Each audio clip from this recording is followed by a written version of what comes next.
I want to do is I want to share the neuroscience behind your brain after a breakup. And this is a segment that's in my online course that I wanted to share with everybody tonight because I think for me, this was the pivotal turning point in my breakup recovery process, was understanding why I cannot stop thinking about my ex. He doesn't want me. So why am I still thinking about him, right? Okay. So I'm going to go old school with everybody, all right? And I made a flip chart since Facebook Live doesn't let you share screens yet.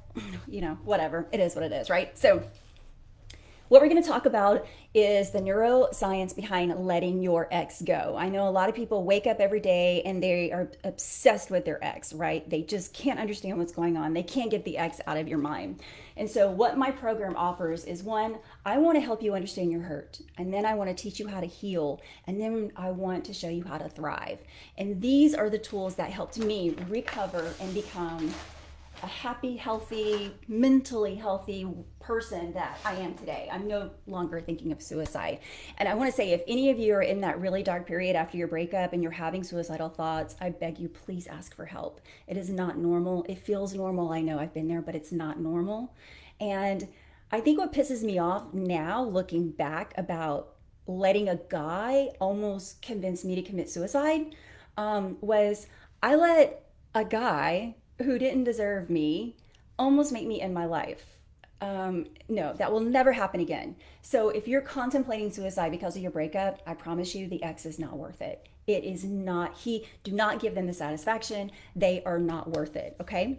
All right, so let's dive into this. The neuroscience of your breakup. The first thing you need to understand is your brain is a very, very powerful organ. It is the most powerful part of your body. And your brain is made up of a bunch of neurotransmitters. And these neurotransmitters are known as chemicals, and they produce the hormones in our body. And you know how hormones can make you feel great or make you feel crappy, right? And so that's what we're going to dissect today for you. So anytime you hear me say a neurotransmitter, just know that I'm talking about the chemicals in your brain that produce different types of hormones that impact your emotions, okay? All right. So the first thing you really need to understand too is your relationship and your breakup changes these neurotransmitters in your brain, all right? A lot of cool stuff happens in the brain when you first start meeting someone that you're attracted to and you meet someone that you're interested in. And I think you all can relate to that warm and fuzzy feeling when you start going out and you start talking and you hold their hand and you just get all warm and fuzzy inside. Well, that's because there are these different types of chemicals in the brain that are producing that warm and fuzzy feeling, okay? All right. So since these neurochemicals are hormone producing chemicals, they actually impact a lot of areas of your body and your mind and your soul and all of your emotions, okay? So these hormone chemicals, they impact your mood, your thoughts, your emotions, your pain, and your healing. Yes. So when you wake up and you think, fuck, I cannot get over this guy or this girl, what is wrong with me? Nothing's really wrong with you. It's just your brain doesn't yet know how to heal from the loss, because every breakup that you have is a traumatic experience. Trauma is not just for someone who's in an accident and is injured. Trauma also happens when you lose someone, especially someone you're in love with, someone that you're planning a future with, right? So you have to learn how to heal your brain, just like you do if you cut your arm. You have to know how to heal it, right? The brain is the same way when it comes to your breakup recovery process. And if you don't learn how to heal your brain, you stay stuck in pain. And this is where your childhood trauma comes in. Whatever you experienced in childhood that created pain for you, if you don't know how to heal from that, then you continue to just stuff it deep down, and eventually it will just sort of erupt. And that's when your relationships start to fail. And that's when you become miserable and depressed and unhappy, and you live in a victimized mentality, okay? So the goal today is to learn how to heal your hurt brain. It is a thing, and there is a way to do it. So the first two chemicals that activate when you fall in love are dopamine and norepinephrine.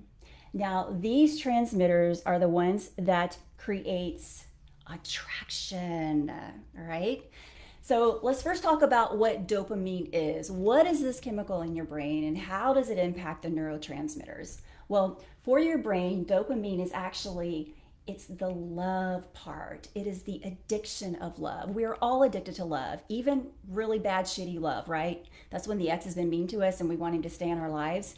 It's an addiction. Being in love and being attached to someone is actually an addiction. So the dopamine will spike when you start to fall in love. The addiction becomes stronger and stronger to your partner.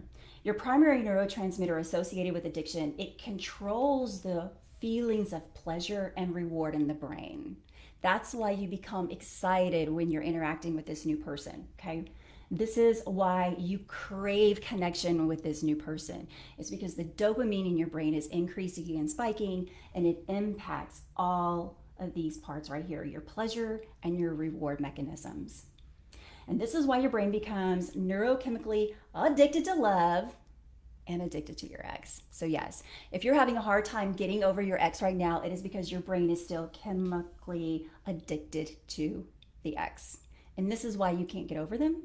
And this is why you're still stuck in pain. But the good news is there is a way to change this right here. And I'm going to get to that. Also, I want to make sure you guys can see the bottom of this too. Dopamine produces high levels, and when it increases, you feel great. But when your dopamine starts to plummet, that's when you start to feel depressed, anxious, lack of motivation, and poor concentration. And so when someone breaks up with you, or even if you get into a fight, it decreases the dopamine chemical in the brain. And this is when you hit these low levels of depression, anxiety, lack of motivation, poor concentration, poor appetite, sadness, and all of those negative feelings. So norepinephrine is the second most important chemical that increases when you start dating someone new and why you cannot get over your ex, okay? So closely related to increased levels of dopamine, that means that this love craving addiction is double trouble, and it's stronger because you're dealing with dopamine and norepinephrine, because norepinephrine is very similar to dopamine. They're kind of like twinsies, if you will.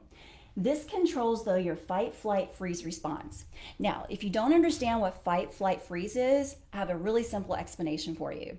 You know when you're driving on the highway and all of a sudden you pass a patrol officer and then the lights come on and then you get pulled over because you were speeding and you start sweating, your heart starts racing, your palms are getting all sweaty and wet and you're kind of spooked and scared and you're frozen because you can't run from the officer, right? You freeze, so they'll probably come get you a ticket. So whenever you are stressed or you feel scared, that's when your fight, flight, freeze response comes into play. And this can also increase some stress for you as well.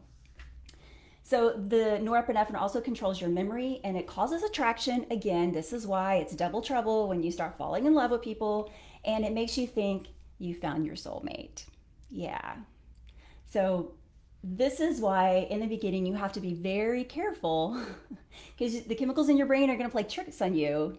You're living high because your chemicals are high and you're all in love and you're thinking, this is my soulmate, this is my soulmate. Well, then 3 to 6 months later, you realize it's not your soulmate, okay? And that's okay. It's because these chemicals are playing a trick on you, but that's why you need to learn a tip called mindfulness.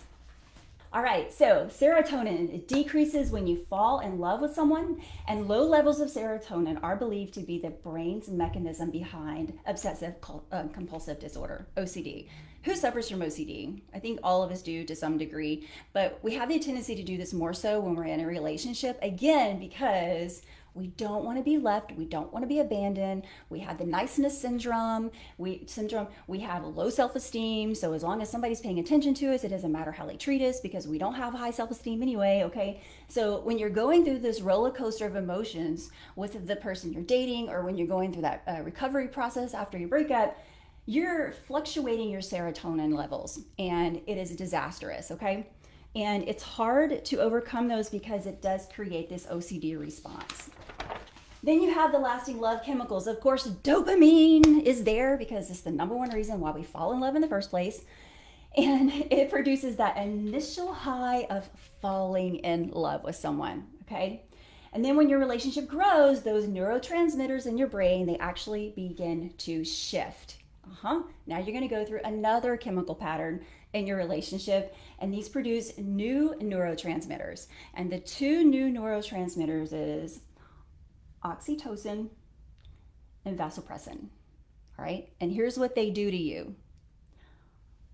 Oxytocin is known as the pair bonding hormone, and it allows us to feel trust, contentment, security, and stability.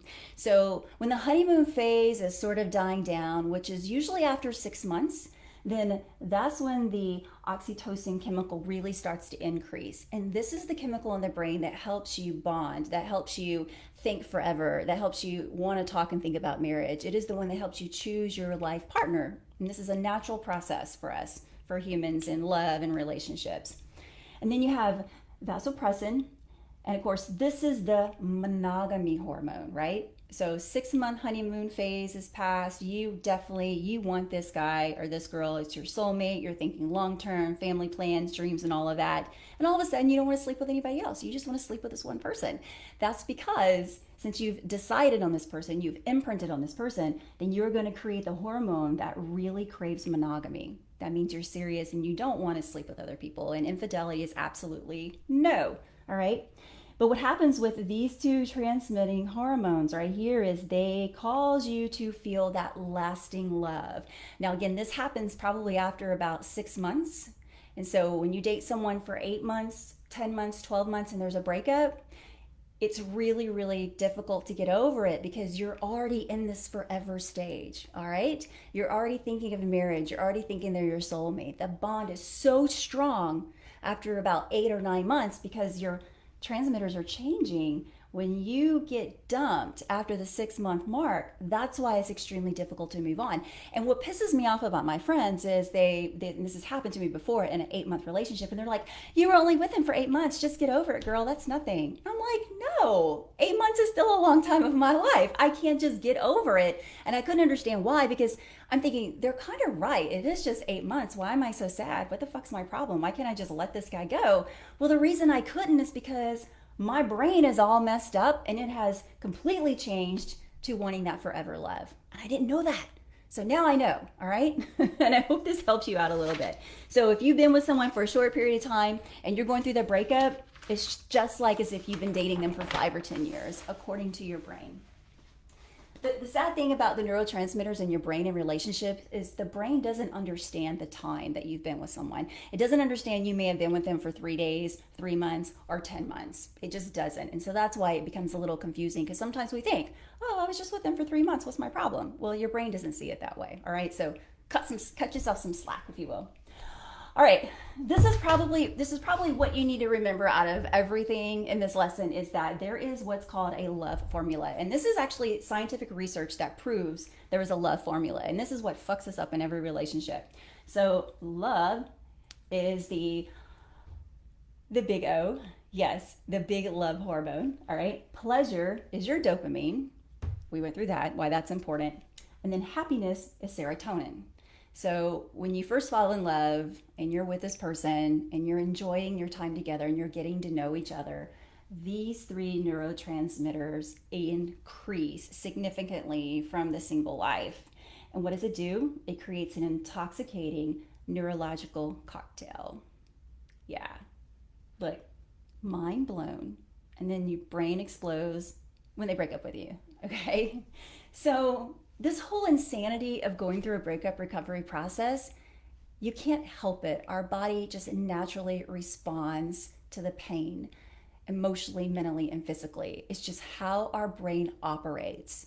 And when I learned this in my recovery process, it was an aha moment for me, because I had spent a year beating myself up. Why can't I get over this person? Well, what the fuck is my problem? Am I crazy? Do I need to be institutionalized? No. This is just how we're made to love each other and to love other people. And it sucks when it goes bad, but it's beautiful when you're in a relationship that works, okay? All right. So now that you kind of understand, let me tell you what happens. All those neurotransmitters are doing this, doing that. They're shifting. They're creating all these emotions, mood swings, thoughts, the whole gamut, okay? I just went over the whole gamut. But when you go through the breakup changes the brain chemistry, and it causes you to go through chemical withdrawals. So it's just like a drug addict who is going to counseling and they're in rehab and they're trying to withdraw from cocaine or heroin, it is the same type of craving. The neurotransmitters are all very same. The difference is you're not withdrawing from the drug, you're withdrawing from the love, those intoxicating chemicals that create love, that create lust in the bond. And so when you lose that, your brain goes, whoa, wait a minute. I was feeling good and happy. This was great. I love this. It was feeding me in a way that made me feel good about myself, that made me feel pleasure. And now that is gone. So what is going on? And that's when you just cannot figure out why the obsessive thoughts won't go away. This is why you jump to social media and you start stalking your ex, okay? It's just the chemicals in your brain are just going crazy. And then also, a breakup causes a drop in the dopamine and serotonin chemicals. Remember, these are the happy chemicals that you get when you start entering into the relationship. And these are associated with those feelings of pleasure and happiness. So it's just like I said, when that person leaves you, dumps you, whether you dump them, walk away, your brain is losing dopamine and serotonin, and that high happiness is going down to a dark place. The breakup also causes you to experience depression, anxiety, low motivation, and low concentration. I'm sure many of you in the group right now are in this phase right here, especially the depression phase. It's real. It's a struggle. It's tough. It sucks. Then you have the anxiety added to it. And then you definitely don't want to do anything. You lack motivation. Just getting up and getting out of bed and getting dressed to go to work is painful, right? You want to call out sick. You don't want to go. And low concentration. When you do have to go, you don't really give a shit what the assignment is. You don't want to answer those emails. You don't want to talk to anybody. You just want to sit there in your sorrows and feel sad and depressed. And it's because your brain does not understand what's going on. It doesn't understand that love in your life is gone and how to shift it. And that's why you have to learn to shift the chemicals yourself. Like this poor guy right here. All right. So I have a few brain tricks for you. I hope these are helpful. So these are some of the tricks that I really focused on when I went through my breakup recovery process. And like I said, these were a saving grace for me, guys. I mean, it took me 2 years. I wasted 2 years of my life on a guy who didn't want me. And you know what happens is you let your ex live rent-free in your brain. Do you realize that? When you keep thinking about them over and over, when they're off dating other people, doing their own thing, you're letting your ex live rent-free in your brain. I mean, that's just fucked up, right? And so when my coach gave me that analogy, it was an aha moment for me. I said, you know what? That motherfucker is not going to live in my brain anymore, right? He doesn't want me, he's out. So you have to come up with tricks on your own that work with you to help you realize they're gone. And it's not easy, but it's possible, okay? So some brain tricks is when you're being dumped or if you've dumped anybody. I mean, this goes both ways, guys. Your brain has to readjust after the breakup. Remember, dopamine, serotonin. Oh, I'm so in love. He's so handsome. She's so pretty. This is my husband. And then somebody leaves and you're like, oh, what just happened? So the brain has to adjust. And it's not going to adjust on its own. You have to make a conscious, mindful effort to adjust the brain yourself, all right? Think of your brain as a computer, and your subconscious and your conscious is computer software. What happens to outdated computer software? It's just like iPhone. Apple's always giving us updates for some reason, right? You have to think of your brain as a computer. You cannot continue to live with outdated software. You have to constantly update the software, and that's when you learn, that's when you meditate, that's when you seek happiness, you seek fulfillment, you seek purpose, you seek pleasure. This is when self-love and your self-journey comes to play in this process. But when it comes to getting over your ex, you have to work to reprogram the brain, change and update the software. Brain, he's not coming back. Brain, we broke up, it wasn't meant to be, all right? And that's how you have to work on getting better during this process. Also, when you go through the breakup, this increases stress hormones. I hate stress hormones, okay? Stress hormones is cortisol and epinephrine. And cortisol, ladies, that's what gives you belly fat when you have too much of the cortisol in your body when you're stressed. That's what creates belly fat for women. And we all hate that, right? And then epinephrine is that really high, that anxiety feeling. You're really anxious and you're all over the place and your mind's running and rolling and running and rolling, pretty much like mine does all the time. Well, these increase and then you're a hot mess, y'all. I mean, a hot mess when the stress hormone gets in. And so what you need to keep in mind is when you and your ex start arguing, or if you've broken the non-contact rule, or whatever it is, or you go do that one night stand thinking sex with your ex is going to help you guys get back together, which it doesn't. It makes you feel worse the next day. When you go through all of those patterns again, it increases the stress hormones and it just fucks you up and it sets you backwards and it re-injures your brain. That's why the no contact rule is so important. It's really not ignoring your ex. It's not payback. It's not vengeance. It's not any of that. It is so your brain can reset itself. Okay? That's why you have to take the no contact period seriously. It's for your mental health, your emotional health, your physical health. It's not for your ex. Okay? And this puts you back, fight, flight, freeze state of mind when these stress hormones increase. Remember the police officer pulling you over? You hate that feeling? Well, when you argue with your ex, or if you keep thinking about how he cheated on you, stole from you, slept with your best friend, whatever it is, those negative experiences, you're increasing your stress hormones and then you're putting your body back in this fight, flight, freeze mode. And that's why you become mentally, emotionally exhausted. This will make you physically ill. So it's not worth it, guys. The ex isn't worth it. Trust me, you are so much better than your ex, all right? So a few breakup tricks for you. The breakup causes your brain to become starved by the oxytocin, and it wants you to prolong, you see this? Prolong the connection that we have to let die. So the reason you can't let your ex go is because of this stupid little chemical right here, oxytocin. It is the one that keeps telling you, break the no contact rule, just go sleep with them one more time, ask them to dinner, just send them a text, go social media, stalk them, all right? This is when self-control is important in this breakup process, all right? You need to learn that because this little transmitter right here is gonna heighten in your brain, and it is what wants you to stay connected to your ex. Remember the person who's mean to you, who mentally, emotionally, probably physically abuses you, the one who has cheated on you, the one who has treated you like crap, all right? Well, until you reset the chemicals in your brain, and this little stress hormone right here wants you to stay connected to the person that treats you like shit. And it's not worth it, right? So that's why we have to be conscious as to what we're thinking about. And then the pain can be relentless, but eventually the body chemistry will change back to normal and the hurt will diminish. True fact. It doesn't seem like that right now as you're pissed off and crying and shocked and going through the stages of grief. You don't think this will ever end. It doesn't feel like it's ever going to go away. You don't feel like you're ever going to get over them. I know I've been there. For 2 years, I hung on to someone who didn't want me. I wasted 2 years of my life, y'all. I'm not doing that again, okay? You don't need to do it either.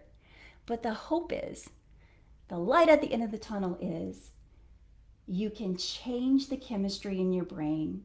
It will bounce back to normal and the hurt will diminish. It's possible. All right. Don't worry, I'm gonna give you some tips real quick before I go to help you do that. Breakup recovery is you have to change the chemicals in your brain so it will adapt to a life without your partner. All right? Remember earlier I said your brain doesn't know the difference? You have to tell your brain. You have to consciously show the brain, work with the brain, reprogram that software, update that software in the brain to let them know we can't keep feeling these happy hormones anymore because he's gone or she's gone. She's no longer in my life, all right?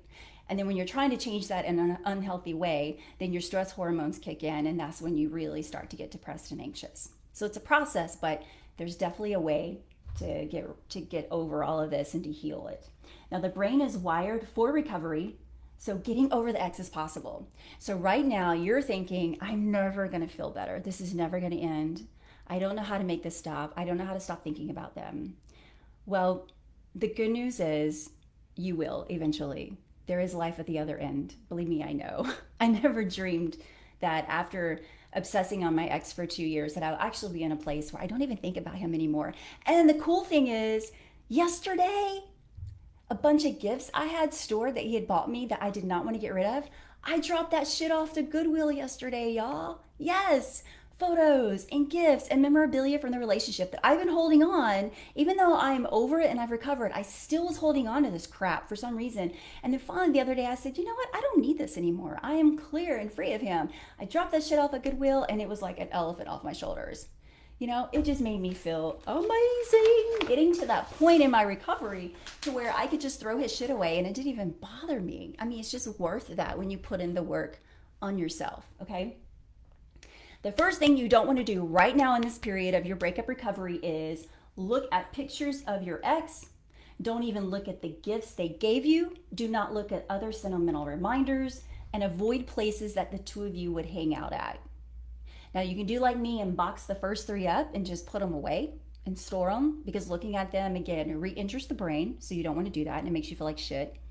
And then going to places that you used to hang out together. I probably still can't go to some places that my ex and I used to go to. That is still fresh for me. So I avoid those places, right? So if you went to the same Mexican restaurant, you and your friends and your ex went all the time, well, try a new Mexican restaurant in town. Don't go to the same one, or try Italian instead.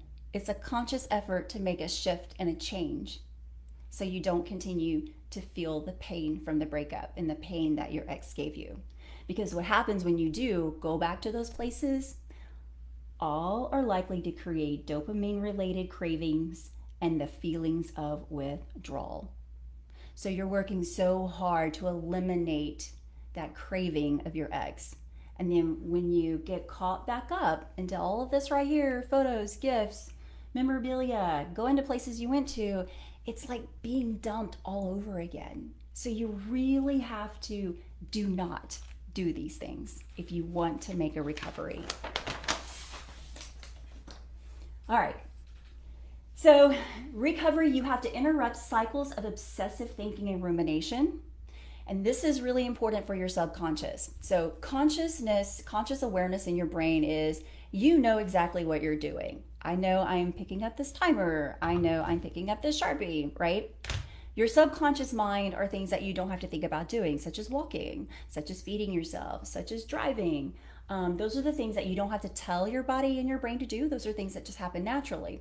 And so when you go through this breakup recovery process, you have to work on recovering both the conscious and the subconscious brain. And the subconscious is the most difficult one because it is the one that really keeps us in these really bad habits. And so you may want to imagine a big red stop sign when you start thinking about your ex. And this is when you have to start practicing being more mindful.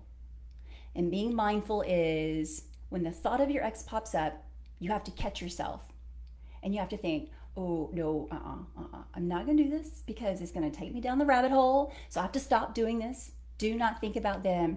And then you have to make an effort to think about something else. All right, whether it's what you're doing or cooking or a hobby or calling a friend or doing emails, get up and dance. It doesn't matter what you do. You have to replace the thought of your ex. When you stop it, you have to replace it with something else that brings you happiness and pleasure. And this is step 1 of reprogramming those neurotransmitters in your mind. Find distracting activities. If you don't know, take a moment to write a list of distracting activities. So that way you grab the list when the ex pops into your head and you just think, okay, I'm gonna go do this right now. I'm gonna go clean out my closet, or I'm gonna go read this magazine, or I'm just gonna go for a walk. Because sometimes when you're in that moment and you start thinking about your ex, the anxiety starts to increase and the depression increases. So it's always easy to just grab a book or a notepad and just have these survival tips that best help you written down and use them as a reference guide as you go through this breakup recovery process. Okay.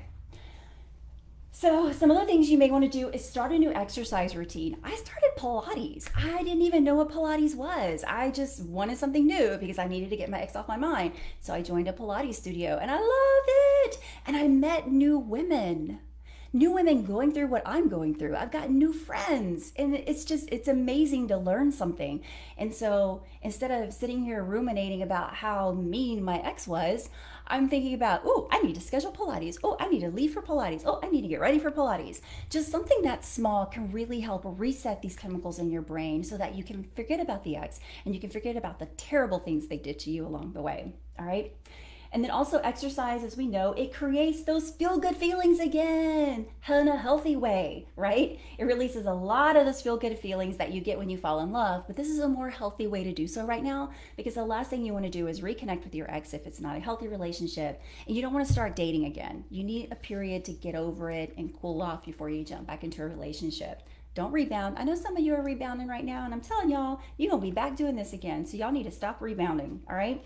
You got to get those dopamine flowing again. The difference with the exercise concept is dopamine flows in a more healthy way for you because you're doing something for yourself by doing an activity, and you're not creating it by falling in love with someone who could break your heart, all right? So that's the difference, and that's why you need to learn to do activities for yourself, okay? Also, when you start to think about your ex, immediately shift and think about the bad parts of the relationship. Sometimes we have this terrible habit of thinking the relationship was better than it was, and that's just because, again, our chemicals are all crazy at this moment. So you cannot idealize the lost relationship, and the best way to remember that, again, is pull out your little reference book and create a pros and cons list. And let me tell you, folks, your cons list is probably going to be really long, and your pros not so long. And when you focus on this cons list, which is all the horrible, terrible things that you experienced in this relationship, all the terrible things your ex did with you, this will definitely remind you why you don't need to be investing a lot of time thinking about your ex, okay? This may actually help you get over them faster, because the last thing you want is to be with someone who doesn't want you, who abuses you, who mistreats you, okay? That's the goal, is learn from this list so you can have more of this in your next relationship. Journal your thoughts. It's cliche, I get it. Everybody says journal, journal, journal, journal, but it helps, and there's scientific proof of it. Just putting your thoughts on paper with a pen, it's like vomiting out your depression. It's vomiting out all of the things in your brain that is overloaded and exhausting you, because you're not really getting rid of them in any manner at all, because you're just ruminating. You're thinking about them over and over and over. Well, it's easier if you write them out, and you can feel your brain become lighter when you write all of this on paper. Because when you don't write it out, your brain feels like it's got to hold all these thoughts in. It feels like it's got to hold all of these incidents in and all of this meanness in. And that's when you become just overwhelmed and anxious, and you just become just, really crazy. So you want to start clearing out the brain, and the best way to do that is to journal your thoughts, is to keep everything on paper. It's very helpful. In fact, I was looking the other day in my library, and I have, I think, 22 journals over the last 2 years. And what I love about these journals that I kept them is I was able to read for myself my recovery process. I went from writing suicide letters, planning my suicide, thinking of suicide, negotiating with my therapist not to institutionalize me. That's a whole nother story. From starting my own business, starting a podcast, starting a blog, becoming a certified coach, right? And so it reminds me how far I've come in the journey.